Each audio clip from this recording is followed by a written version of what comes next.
Hello and welcome to CTN's Happy Tales. I am your host, Melissa Bondi, and I'm coming to you today from home. Happy Tales efforts focus on animal rescues, organizations, and individuals who lend their time assisting animals in a variety of ways. Over the last few months, while many are in quarantine, they have opted for a furry companion during their isolation. Animal adoption centers across the nation are seeing a surge in pet fostering and adoption rates as Americans continue to abide by the stay-at-home orders. Today, I am talking with Refurbished Pets of Southern Michigan. It is the mission of Refurbished Pets to help abandoned, surrendered, and homeless animals. They do this as a vehicle to enhance the lives of animals and the families in our communities while working with governmental agencies and animal shelters in Michigan and our neighboring states. Today, I would like to welcome Tamiko Rehagen, Board of Directors of Refurbished Pets of Southern Michigan. And with her is her dog, Axel. Welcome to the show. Excited to have you. Nice to be here. Yeah, so we've got a beautiful day to obviously, and we're enjoying the sunshine. Obviously, outside it looks gorgeous over there, and you're enjoying this as well. So tell me about Refurbished Pets. I found you on Facebook. So it was, again, one of those things I stumble upon somehow, some way. But tell me about your organization and what your mission is. All right. So Refurbished Pets was founded in 2007. And the original goal was to reduce euthanasia rates. Oh, Axel's going to go chase a fly. Reduce euthanasia rates in shelters. And about a year later, it transformed into a partnership with Lakeland Correctional Facility in Coldwater. And again, still to, reduce euthanasia rates, but also to help give those dogs that, maybe a last chance at the shelter, don't show well in the shelter, but are good dogs, give them a second chance. And it also gives the inmate trainers a chance to, show off and help the community. Like they're rehabbing these dogs and making it so that they can go to forever homes. And so it's a way for them to help, outside of the prison walls. And I've seen some videos, I've seen some photos.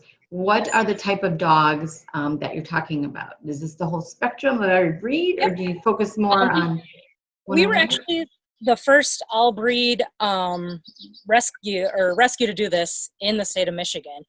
There's Greyhound programs. There's a Greyhound program in Lakeland Correctional as well that does strictly Greyhounds. But we do all breeds, pit bulls, labs, golden retrievers, your mixes, anything, any dog that needs our help, we will try to help. So going back to, we talked about the surge in adoptions and fostering. So I think it sounded like from what I've read, different states are seeing that differently. So I know just personally, I've got some friends recently who adopted dogs in the last month or so. So what are you seeing on your side of the state? Because you're over in West Michigan. Correct? Personally, I am, yes. Okay. Yeah, we have volunteers all over Michigan and Indiana. So we're not strictly based in Southern Michigan. I'm personally in West Michigan. As far as our program, we really haven't seen a whole lot of change, but I think it's because of the nature of our program in that, the dogs are training. So even if somebody saw a dog on our website that they wanted to adopt, they're not able to adopt the dog right away. We aren't allowed to pull the dogs early unless it's medical or other reason. They are there for the 10 weeks, and that's mainly because of the security in the prison. We can't have dogs coming in and out, and that kind of thing. So with that, we're not a brick and mortar shelter where you can go in, find your new family member and walk out. There's more of a longer duration of time with our rescue. So do you find that people are more receptive to that, or does it deter people? It's a little bit of both. It's definitely a plus in that you get a trained dog. Yeah, right. And you do have to keep up on it. It's not like, the dogs are very smart. Once they bond with somebody, so they bond with these trainers in the prison. Sure. And, they're coming out, they should be able to pass a canine good citizen exam coming out of the prison. The thing is that the adopter has to then continue that bond and get that bond with the dog so that the dog does, listen to them. So yeah, I think we definitely get a draw in that you get a trained dog when you come out.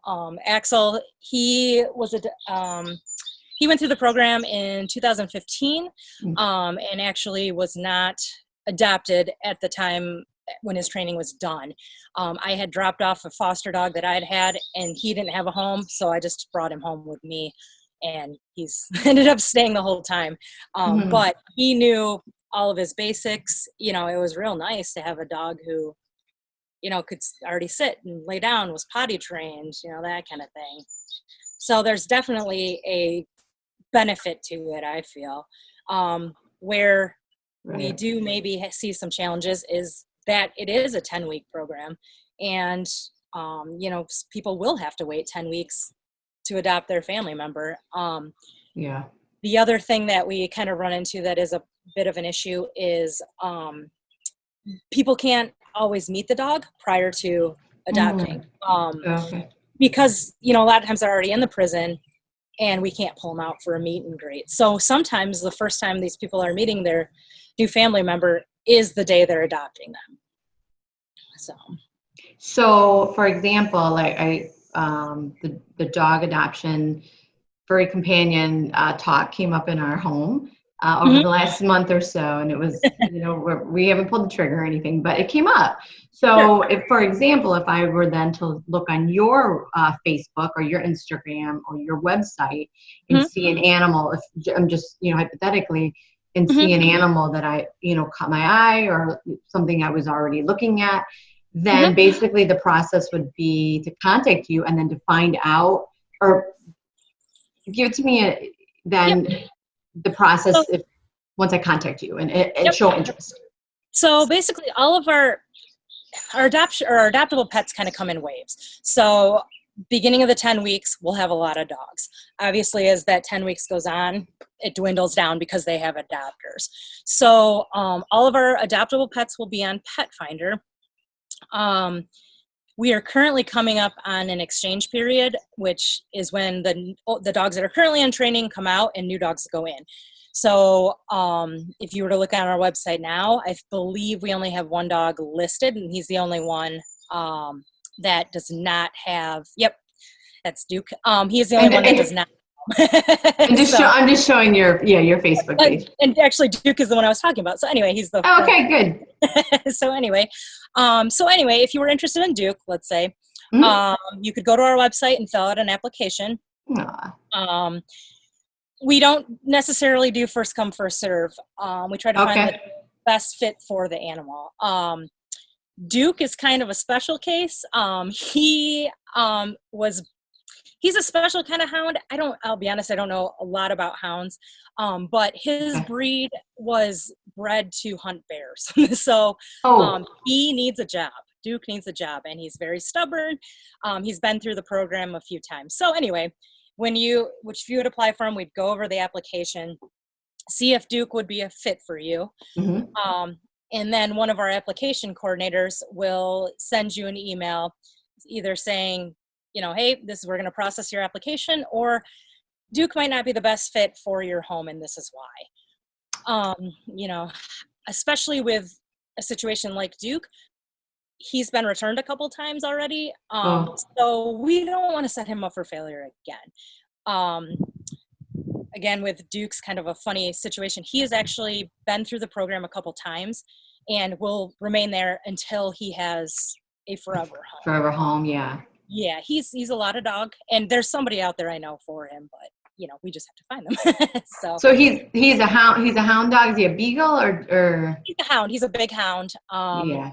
I'll be honest, I can't remember what kind, but yeah. Yeah. And he's your typical. He's out, in your yard hunting, stubborn. People who know how to deal with hounds, he'd be perfect for. Right. It's right. just I find that person. Right.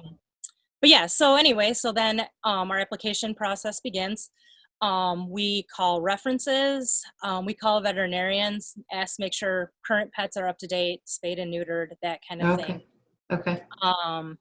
And then from there, if everything passes there, we go on to a home visit. Our adopters are kept up to date through the whole process by our application coordinator. Okay, we're at this stage now or whatever. We've been doing all of our home visits currently via photos because of the COVID, issue. And so we just ask to send a few pictures of like fences, areas the dogs will be kept. We don't ask for any personal areas, that kind of thing.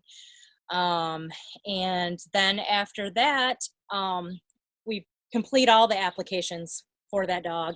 And then the foster parent is able to pick who they feel would be the best home for that dog. A lot of times you have tons of great applications, and I hope nobody ever takes offense to the fact that they didn't get picked, because a lot of them are great apps. It just might not be as great of a home for that dog, and the foster the dog, so they get to make the final say. The board of directors does vote on the home visit and brings up any concerns they have, but ultimately, if the board of directors approves it, the foster has the ultimate say on where the dog goes. So. Okay. Are you currently, two questions. Is there a fee for for the animals to be adopted from Refurbished? Okay. Our fee is generally around $300 right now. And that covers, all the dog will be up to date on vaccines when they come out, all the training. Little higher possibly than some places, but the reason behind that is again, we're 10 weeks we're taking care of those dogs, probably more because they're in foster before that. Medically, all their food, all their treats, all their toys, their training, anything that the inmate trainers need, we provide.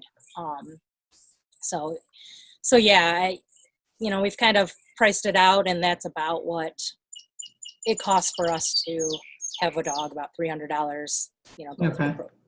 Yeah. So. Okay. And what about if I have an animal who I need to surrender or can no longer foster or can't keep? What are the options there for folks who may not be able to care for a pet any longer? So as far as our dogs that we adopt out, if an adopter can no longer take care or foster or whatever, we do ask that you contact us. We will take the animal back. That's just to keep it, out of the shelters.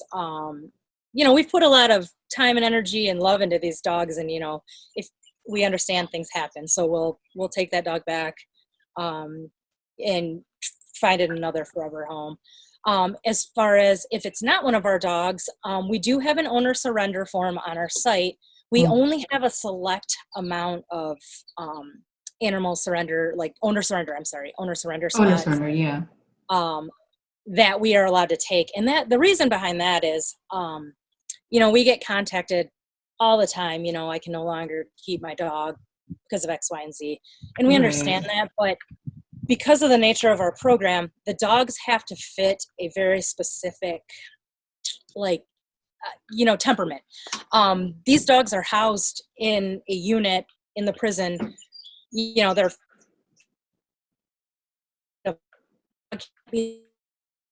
severely dog aggressive. They have to be able to get along with other dogs. They have to, they can't be food aggressive because, the guys are touching their food. We can't risk a bite. They unfortunately can't have a bite history. And that's just, again, liability wise. So, we get a lot of forms, indicating why the dog is being surrendered. We try to accommodate them if we can. The majority of our open spots go to our shelter partners. partners. Okay. We partner with, I think it's 7 shelters Okay. around Michigan and Indiana. We pull dog, or, they either contact us or we go into the shelter and meet the dogs. We temperament test the dogs, see if there's any red flags. And then those are the dogs then we pull and put into foster if we're able. Okay. So majority of our dogs come from shelters. Shelters. Yep. Do you get, would you say the percentage wise, purebreds versus mixes is equal? And, No, not at all. I would say yeah. it's probably Yeah. 98% mixed breed. Mixed dogs. Yeah. Yeah. Some of that is because, they may be like, if you get a lab, you may think it's purebred. There's just so many, unless you have papers on it. Yeah. And in general, those dogs don't get surrendered to the shelter very often. If they do, the shelter's usually able to adopt it out, the dog out pretty quick.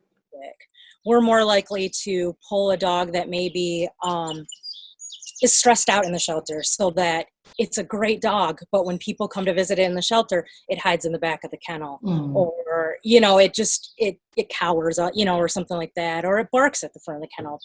Sure. People aren't drawn to that. So so that's more so the kind of dog we would pull. So we didn't mention, or I didn't ask you about other animals, like as in cats. Do you do anything with cats? We really do not. Okay.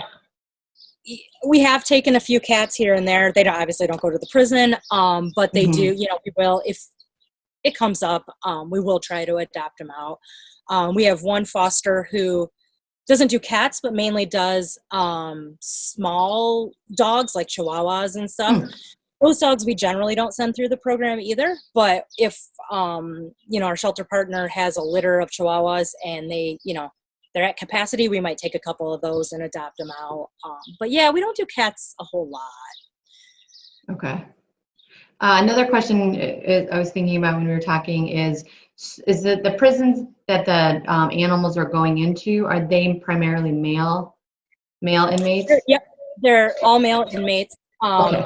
Is there had been any issues with a females after a female wanting to adopt a dog that comes from being trained there? Yeah, generally no. In fact, I would say more of what we run into is the dog has a fear of males at the shelter. And so then we put him into this prison, full, whole male prison. And, the guys are phenomenal at bringing these dogs out of their shells. They're patient with them. They take their time with them. They take their jobs very seriously. So they're just patient with them. And then when they come out, we generally don't have an issue. We do have an issue as far as sometimes they don't take to one family member as well. And that's just a bonding thing. And each of us is different, but yeah. So what are some of the your shortfalls that you need? What do you need? What are you looking for if someone's would be watching or researching and they're not necessarily interested in adopting a pet right now, but what does your organization need? Ultimately, I mean, every nonprofit right now, funding, for medical, donations for toys, food, that kind of thing. We have an Amazon wish list. There's stuff on there. We keep that updated. There's toys that are allowed in the prison. There's, treats for the dogs, that kind of thing. We go through tons of treats every time. Obviously training dogs, that's their main motivation. So, we go through lots of treats, dog food. I mean, we supply 14 dogs food for 10 weeks in the prison. We are always looking for fosters. I would say one of our biggest, issues, but difficulties is we have, people who they mean well and they put in a foster application, they're going to foster. And then we, when it comes down to it, they're not ready. They're not prepared. They can't end up taking them. A lot of them fall off the wayside. A good foster is something that is priceless. Those we have a few of them, and a bunch of them, and they are honestly priceless. So. You also have on your Facebook page and maybe your website too, some fundraising ideas as far as like merchandise, some merch you can purchase. Mm-hmm. So you're wearing a t-shirt. You're wearing a t-shirt today. I see. T-shirt. Yep. Representing. I love it. We do t-shirt fundraisers periodically. Okay. We have a volunteer who makes cups and stuff like that, pop sockets for your phone. Okay. One of my absolute favorite things that we sell on our website are items made by the inmates. The inmates do a lot of crocheting and knitting. They make stuffed dogs for us, hats, mittens in the wintertime. Okay. They make crate pads, all crocheted, all handmade. And I think what I really like about those are, the guys put their heart and soul into those, but also it's not just the trainers that do that. It's some of the guys that aren't even affiliated with our dog program, but just love the fact that there's dogs there. Mm-hmm. One of our trainers talked about a guy that he brought a dog by in the prison, and the guy hadn't pet a dog in 30 years. And so, it means so much to even the other inmates to have that there. So I think that's pretty cool. We've had inmates, all the inmates will have jobs in the prison. They don't make a whole lot of money, but we've had some donate their wages. Really? So stuff like that, really. I think that's cool. That's very cool. How long has the program been in the prison system? How long is? I think it's been in the prison since 2007 or 2008. It's been for a year without being in the prison. It was just maybe foster based. That was before my time, so I apologize. I don't know a whole lot about that time. Sure. But yeah, about 2007, 2008, we moved it into the prison. And I think for me, the most rewarding thing is to see these dogs that, I'm one of the people who goes into the shelter. I work with the shelter out in Battle Creek, the Humane Society of South Central Michigan. And they are phenomenal too, by the way. Anyway, they usually have some dogs picked out for me to meet. And, these dogs, they're young. They have, some of them maybe haven't really even been in homes a lot. And they're, kind of all over the place. The shelters do amazing work with them. But then to see us, take them into foster and then put them into the program and then to have them come out, these trained dogs, it's really an awesome thing to see the transformation. It's also really cool to me to see the guys, and we do a graduation every 10 weeks. There's the week before exchange, we call it. There's a graduation. The guys get to kind of show off what they've taught the dog. The pride those guys take in what they've taught the dog and how far they've brought the dog is really cool to see. So. That's amazing. So would you say that that's what sets your rescue apart from the others? Absolutely. I hope people, when they adopt from us, they realize they adopted this dog, but they're also helping to rehabilitate an inmate. A lot of these guys, they may be doing life in prison. They may have been there since they were 18 years old. And, I had one guy tell me, this is, when I was younger, and this is how I can give back. I'm stuck in prison, but this makes me feel good, like I'm doing something good. So. Okay. That's wonderful to hear. It's the only word, this is kind of amazing to hear. But you're right. It's almost like a twofold. If you're helping and you're helping adopt one of these pets, it's almost like a win all the way around. It is. It's Yeah. Absolutely. And to see Uh, these, guys like get excited when you bring a puppy and, like, oh, right. it's just, Right. Right. That's not something, yeah, most people, everyday people, you don't see that every day, right? yeah. You're not gonna see the emotion, but you and your volunteers and your fosters have. So I can only imagine, like you said, that the joy that brings. Yeah. Where can folks, we mentioned your Facebook page, but where else can people see or find out more about Refurbished Pets? We have a website. You talk about and that's www.rpsm.org. So we have the website, Facebook. We're also on Instagram. If you'd like to donate, we have PayPal. Okay. We have a post office box for checks, that kind of thing. I think all of our dogs are on Pet Finder as well, but they'll be all the available dogs will be on our website, and I think it takes you then to Pet Finder. But yeah, we also have an email address that is checked daily, multiple times a day. So, Okay. we try to respond back as soon as possible. Okay.